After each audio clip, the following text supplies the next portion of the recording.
हाँ जी स्टूडेंट्स, अब हम नेक्स्ट टॉपिक है हमारा इलेक्ट्रिकल फोर्स। तो इलेक्ट्रिकल फोर्स जो है वो किसकी वजह से लगेगा? इलेक्ट्रिक चार्ज की वजह से। मान लो कि हमारे पास कोई दो ऑब्जेक्ट है, ऑब्जेक्ट ए, ऑब्जेक्ट बी, और यहाँ चार्ज है Q1 और यहाँ चार्ज है Q2, सेपरेशन है R। तो चार्ज की वजह से जो फोर्स लगेगा उसको हम क्या कहेंगे? Electrical force. ठीक है, electric charge is responsible for the electrical force. Clear हो गया बात? अब हम आपको बताते हैं इलेक्ट्रिक चार्ज के बारे में। हमारे पास दो प्रकार का चार्ज होता है, एक हमारे पास होता है पॉजिटिव क्यू, एक हमारे पास होता है नेगेटिव क्यू।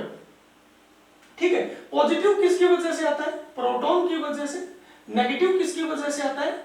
इलेक्ट्रॉन की वजह से। क्लियर हो गया बात? और प्रोटॉन पे चार्ज कितना होता है हमारे पास? 1.6 इंटू 10 की पावर -19 कूलम। लेकिन इलेक्ट्रॉन पे नेगेटिव पोलैरिटी का चार्ज होगा माइनस का 1.6 10 की पावर -19 कूलम।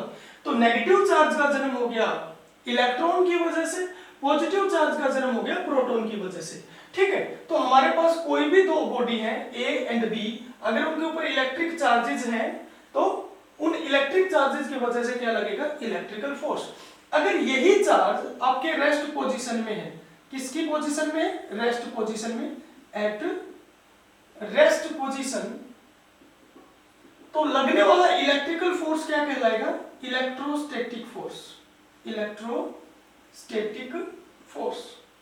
और अगर यही चार्ज मोशन में है, मान लो कि Q1 चार्ज है वो मूव कर रहा है विद वेलोसिटी v1 और Q2 जो चार्ज है वो मूव कर रहा है विद वेलोसिटी v2, तो मूविंग चार्ज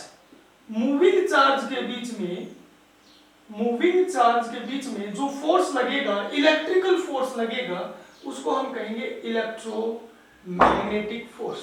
उसको हम कहेंगे इलेक्ट्रोमैग्नेटिक फोर्स। क्लियर हो गया यहां तक? Electrical force, electrostatic force, electromagnetic force कर लेंगे यहां तक। अब हमें इलेक्ट्रोस्टैटिक फोर्स के बारे में पढ़ना है। तो इलेक्ट्रोस्टैटिक फोर्स के बारे में किसने बताया था? कूलम्ब्स ने बताया था। ठीक है, कूलम्ब्स ने क्या बताया था इलेक्ट्रोस्टैटिक फोर्स के बारे में? कि मान लो कि हमारे पास कोई दो चार्ज है एट रेस्ट पोजीशन, तो जो फोर्स लगेगा वो डायरेक्टली प्रोपोर्शन होएगा product of charges. Directly proportion का मतलब पता लगे कि अगर ये प्रोडक्ट बढ़ेगी तो फोर्स भी क्या होगा? बढ़ेगा। इनवर्सली प्रोपोर्शन होगा square of the distance between them, इनके बीच की डिस्टेंस अगर मान लो r है तो। ठीक है, दोनों इक्वेशन को हम इकट्ठा लिखेंगे। F directly dependent on Q1, Q2 inversely dependent on r square. ठीक है, दिस इंप्लाइज F, जब मैं प्रोपोर्शनलिटी साइन को हटा के इक्वल का साइन लगाता हूं तो एक प्रोपोर्शनलिटी कांस्टेंट आएगा, वो आएगा हमारे पास small k Q1 Q2 by r square. यहां स्मॉल के क्या है आपके पास? Electrostatic force constant. Electrostatic force constant, जो इलेक्ट्रोस्टैटिक फोर्स कांस्टेंट होता है कि इसकी वैल्यू हमारे पास होती है, एक बार होती है 1, कब? जब हम सीजीएस सिस्टम में मेजर करें। किसमें मेजर करें? सीजीएस सिस्टम के अंदर। एक बार के की वैल्यू हमारे पास होती है 1/4 पाई एप्सिलॉन नॉट, कब? जब हम एसआई सिस्टम में मेजर करें। एसआई सिस्टम और वैक्यूम के अंदर हो। किसके अंदर हो? वैक्यूम के अंदर। और एक बार के की वैल्यू होती है 1/4 पाई एप्सिलॉन। ये कब होती है हमारे पास? जब हम एसआई सिस्टम में बात करें और किसी मीडियम के अंदर बात करें। क्लियर हो गया? तो के जो है हमारे पास, इसकी जो वैल्यू है तो सिस्टम पे डिपेंड करती है और दूसरा किस पे डिपेंड करती है? मीडियम के ऊपर डिपेंड करती है। क्लियर हो गया? यहां तक कर लेंगे इलेक्ट्रिकल फोर्सेस के बारे में। ठीक है, इलेक्ट्रिकल फोर्सेस के बाद हमारे पास आता है इलेक्ट्रिकल फोर्सेस के बाद हमारे पास आता है characteristics of electrical force.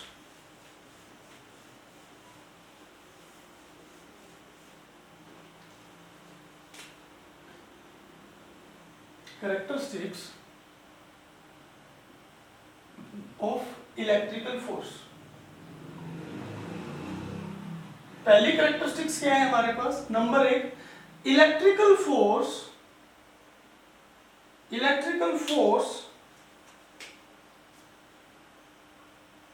is 10 raised to power 36 times stronger than gravitational force.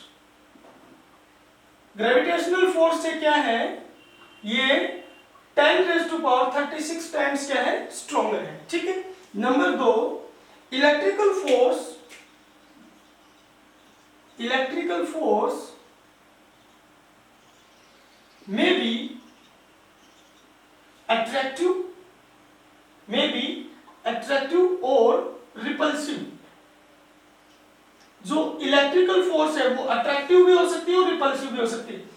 हमारे पास जो ग्रेविटेशनल फोर्स था वो हमेशा क्या रहता है, अट्रैक्टिव होता है, लेकिन जो इलेक्ट्रिकल फोर्स है वो अट्रैक्टिव भी हो सकती है और रिपल्सिव। अट्रैक्शन कब होता है, जब अनलाइक चार्ज हो। कैसे चार्ज हो, अनलाइक चार्ज हो तो क्या होएगा, अट्रैक्शन। मानो एक पॉजिटिव है दूसरा नेगेटिव है, या यहाँ पे नेगेटिव है यहाँ क्या है, पॉजिटिव।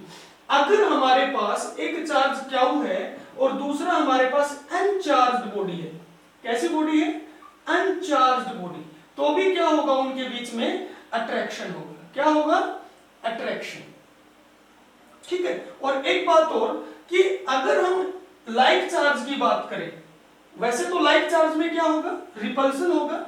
मान लो कि प्लस क्या है, तो भी क्या होगा, रिपल्सन। माइनस क्या चार्ज है, अगेन क्या होगा, रिपल्सन।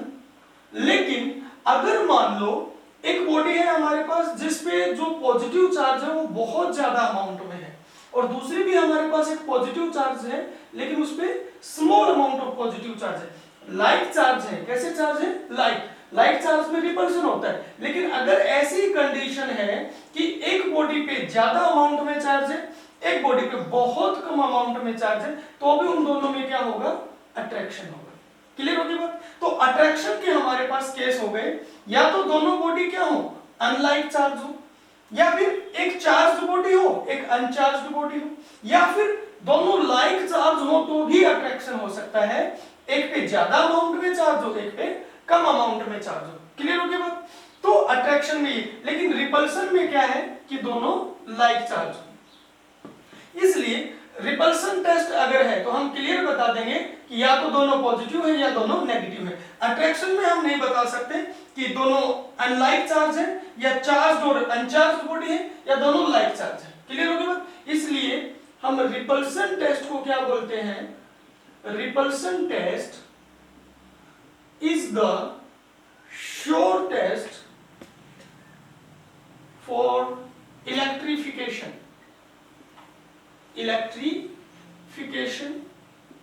of a body। किसी भी बॉडी के इलेक्ट्रिफिकेशन, इलेक्ट्रिक चार्ज के बारे में बताना हो तो जो रिपल्सन टेस्ट है वो हमारे पास क्या होता है, श्योर टेस्ट है। कर लेंगे यहां तक। तो ये था हमारा इलेक्ट्रिकल फोर्सेस के बारे में, ठीक है। इलेक्ट्रिकल फोर्सेस के एग्जाम्पल की अगर हम बात करें तो जितने भी एटम्स हैं, मॉलिक्यूल्स हैं, आयन्स हैं, ठीक है। हमारे पास एटम अगर बंधा हुआ है, एक एटम है, ये उसका न्यूक्लियस है, ये इलेक्ट्रॉन उसके चारों तरफ चक्कर लगा रहे हैं, तो ये इलेक्ट्रॉन पे तो नेगेटिव चार्ज हो गया, न्यूक्लियस पे पॉजिटिव चार्ज हो गया, तो इनमें इलेक्ट्रिकल फोर्स है। उसी इलेक्ट्रिकल फोर्स की वजह से एटम या फिर मॉलिक्यूल या फिर आयन वो एग्जिस्ट करते हैं। अगर इलेक्ट्रिकल फोर्स ना हो तो ना ही एटम एग्जिस्ट करेगा, ना ही मॉलिक्यूल और ना ही आयंस। क्लियर हो गया। नंबर 2, जो हमारे पास मैटर है, मैटर कोई भी हो सकता है, सॉलिड स्टेट हो, लिक्विड स्टेट हो, गैस स्टेट हो, कोई भी मैटर हो। मैटर अगर एग्जिस्ट करता है क्योंकि उसके अंदर जो पार्टिकल्स होते हैं मैटर के, वो इलेक्ट्रिकल फोर्स से एक दूसरे से क्या होते हैं, बाउंड। अगर वो उस मैटर के कॉन्स्टिट्यूएंट पार्टिकल्स इलेक्ट्रिकल फोर्स की वजह से बाउंड ना हो तो मैटर भी एग्जिस्ट नहीं करेगा, ठीक है। नंबर 3, जो स्टेट ऑफ मैटर है, कहीं सॉलिड स्टेट है, कहीं लिक्विड स्टेट है, कहीं गैसेस स्टेट है, ये जो स्टेट है ये भी किसकी वजह से, इलेक्ट्रिकल फोर्स की वजह से। ज्यादा इलेक्ट्रिकल फोर्स होता है तो सॉलिड स्टेट आ जाता है, और इलेक्ट्रिकल फोर्स के मैग्नीट्यूड के according solid, liquid, gases state exist करते हैं। और भी जो कैरेक्टरिस्टिक्स होती हैं, जैसे सॉलिड की रिजिडिटी या लिक्विड की फ्लूइडिटी, या हमारे पास जो ग्लास है वो ट्रांसपेरेंट क्यों है, ठीक है, या कोई दीवार है ये ओपेक क्यों है, ये जो कैरेक्टरिस्टिक्स है मैटर की वो भी किसकी वजह से होती है, इलेक्ट्रिकल फोर्स की वजह से। कर लेंगे याद। मैग्नेटिज्म, जो मैग्नेटिक कैरेक्टरिस्टिक्स होती हैं, हमारी अर्थ भी एक मैग्नेट है, ठीक है, और बहुत सारे मैग्नेटिक सब्सटेंस, मैग्नेटिक मटेरियल होते हैं, वो भी किसकी वजह से होते हैं, इलेक्ट्रिकल फोर्स की वजह से होते हैं। कोई बॉडी ज्यादा इलास्टिक है लाइक रबर, कोई इलास्टिक नहीं है, मतलब कोई शीशा हो गया जैसे, ठीक है, शीशे पे क्या होता है, उसको बिल्कुल भी नहीं खींच सकते, तड़ाक से मारोगे टूट जाएगा। वो भी जो ये कैरेक्टरिस्टिक्स आती हैं अलग अलग, ठीक है, ये किसकी वजह से आती है, इलेक्ट्रिकल फोर्स की वजह से। क्लियर हो गया? इवन जितनी भी रेडिएशन है, light rays, x rays, gamma rays, ठीक है, इंफ्रारेड रेज, और जितनी भी रेज है, रेडियो वेव, सारी की सारी किस नेचर की है, रेडिएशंस इलेक्ट्रिकल नेचर की है।